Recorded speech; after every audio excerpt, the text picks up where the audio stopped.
I was initially quite concerned about the notion of Ukraine fatigue.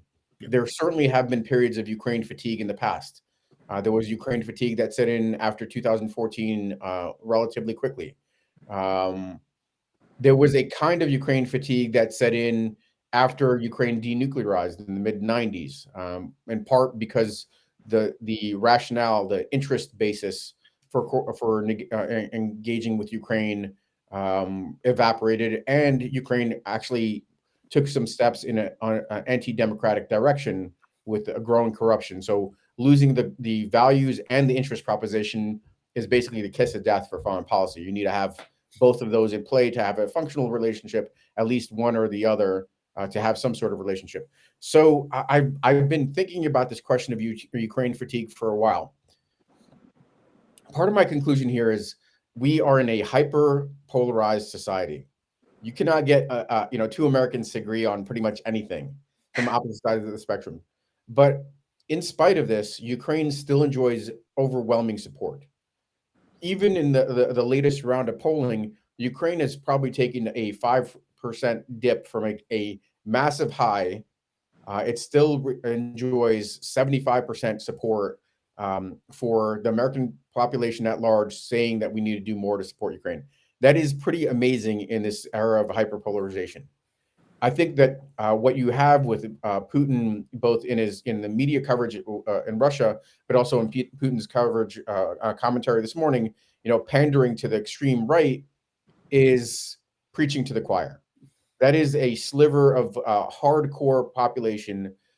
Probably the hardcore is amounts to 5, maybe 10%. Yeah. There's softer support that probably extends all the way out to 20%. This is the MAGA world.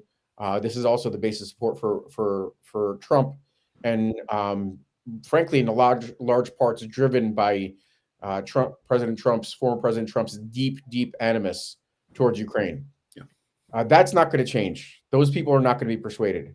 I would say large portions of the American public are probably not going to.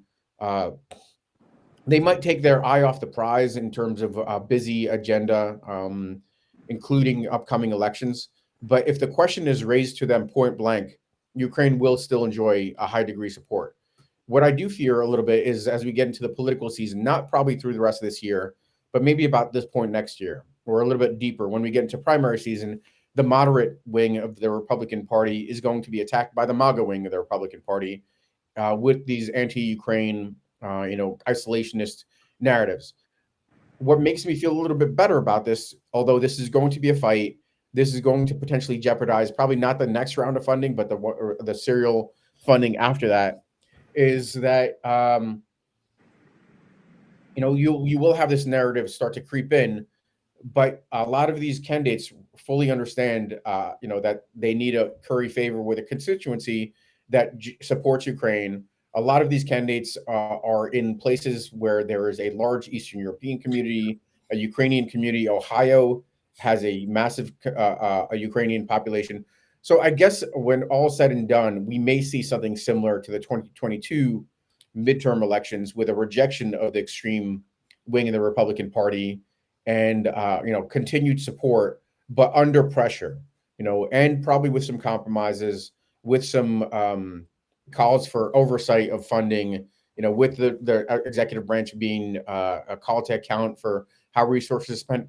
And we'll also see a different wing, a traditional wing of the Republican Party, be highly critical of the president for not doing enough. That's Mitch McConnell, that's Rogers and McCall.